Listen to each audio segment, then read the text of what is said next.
भारत की अर्थव्यवस्था जिसका आकार इस समय 331 करोड़ रुपए है, यह वो रकम है जो देश के हर मेहनतकश हाथ के पसीने से बनती है। लेकिन हुरून इंडिया की most valuable family business report 2025 ने जो सच्चाई सामने रखी है वो चौंकाने वाली है। इस रिपोर्ट के मुताबिक देश की पूरी जीडीपी का 18% केवल 5 परिवारों के पास है। हुरून इंडिया जो हर साल देश के सबसे बड़े पारिवारिक व्यवसायियों और अमीर घरानों की सूची जारी करता है, वो बताता है कि किन किन के हाथों में देश की अर्थव्यवस्था का कितना हिस्सा सिमटा हुआ है। और इस साल की रिपोर्ट में जो आंकड़े सामने आए हैं वो सिर्फ अमीरी की कहानी नहीं, भारत में बढ़ती आर्थिक खाई की हकीकत भी बयां करते हैं। तो क्या है इस रिपोर्ट में और कौन कौन से नाम शामिल हैं, आइए जानते हैं। इस लिस्ट में सबसे ऊपर है मुकेश अंबानी, रिलायंस इंडस्ट्रीज के मालिक। उनका कारोबार 28.2 लाख करोड़ रुपए का। अकेले ये आंकड़ा भारत की जीडीपी का 8.5% है। ये वही रिलायंस है जिसकी जड़ें 1957 में धीरू भाई अंबानी ने बोई थी और आज ये तेल, रिटेल, डिजिटल सेवाओं हर जगह अपना दबदबा रखता है। इसके बाद आते हैं गौतम अडानी, अडानी ग्रुप के मालिक। उनकी दौलत 14 लाख करोड़ रुपए यानी देश की जीडीपी का 4.22%। अडानी और अंबानी मिलकर ही जीडीपी का 12.7% अपने पास रखते हैं। एक तरफ 140 करोड़ लोग, दूसरी तरफ सिर्फ 2 परिवार, और तुला का पल्ला साफ तौर पर झुका हुआ।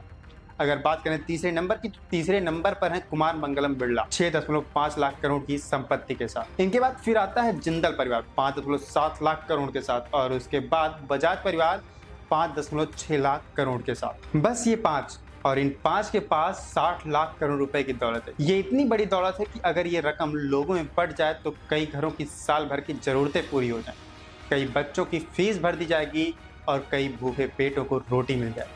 पर इसकी सच्चाई है कि ये रकम तिजोरियों में बनता है, शेयर मार्केट, प्राइवेट जेट, बड़े बड़े महलों और विदेशों में फैली हुई संपत्तियों में लगी।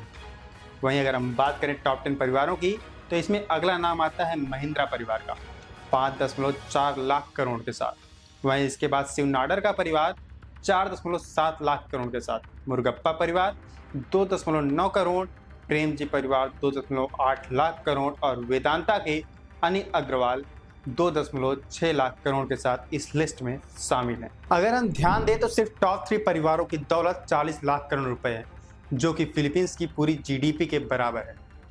यानी एक तरफ पूरा देश, उसकी सरकारें, उसकी तमाम व्यवस्थाएं, और दूसरी तरफ भारत के सिर्फ 3 परिवार। लेकिन अब आइए जमीनी हकीकत की भी बात कर लेते हैं। आपको बता दें कि एक तरफ भारत की ये चकाचौंध वाली तस्वीर है, तो वहीं दूसरी तरफ वो भारत भी है जहां आज भी 20 करोड़ लोग गरीबी रेखा के नीचे जीते हैं, जहां गांव में बच्चे चप्पल के बिना स्कूल जाते हैं और कई स्कूलों में ब्लैक बोर्ड तो है पर शिक्षक नहीं, जहां शहरों में दिहाड़ी मजदूर सुबह सुबह चौक पर खड़े होते हैं इस उम्मीद में कि आज कोई काम मिल जाए, और अगर काम ना मिले तो रात को खाना नहीं पकता, जहाँ किसान साल भर मेहनत करके भी कर्ज में डूबा रहता है और कभी कभी निराशा में अपनी जान दे देता है। ये आंकड़े सिर्फ अमीरी का रिकॉर्ड नहीं है, यह हमारे समाज में बढ़ती खाई का आईना है। एक तरफ ऐसे लोग हैं जिनके पास करोड़ों की कारें, अरबों के बंगले और कई देशों में फैली हुई कंपनियां हैं, तो वहीं दूसरी तरफ ऐसे लोग भी हैं जिनके पास बारिश में छत टपकने से बचने के लिए प्लास्टिक का टुकड़ा भी मुश्किल से है। एक तरफ अमीर के बच्चों के पास बेहतर स्कूल, अच्छा इलाज और सुरक्षित भविष्य है, जबकि एक गरीब का बच्चा जन्म लेते ही संघर्ष की दौड़ में पीछे रह जाता है। जिसके बाद सवाल उठता है कि क्या भारत की जीडीपी का इतना बड़ा हिस्सा सिर्फ गिने चुने परिवारों में सिमटता रहेगा? क्या बाकी करोड़ों लोगों का पसीना, उनकी मेहनत सिर्फ कुछ तिजोरियां भरने के लिए है? आपको क्या लगता है, कमेंट करके जरूर बताइएगा।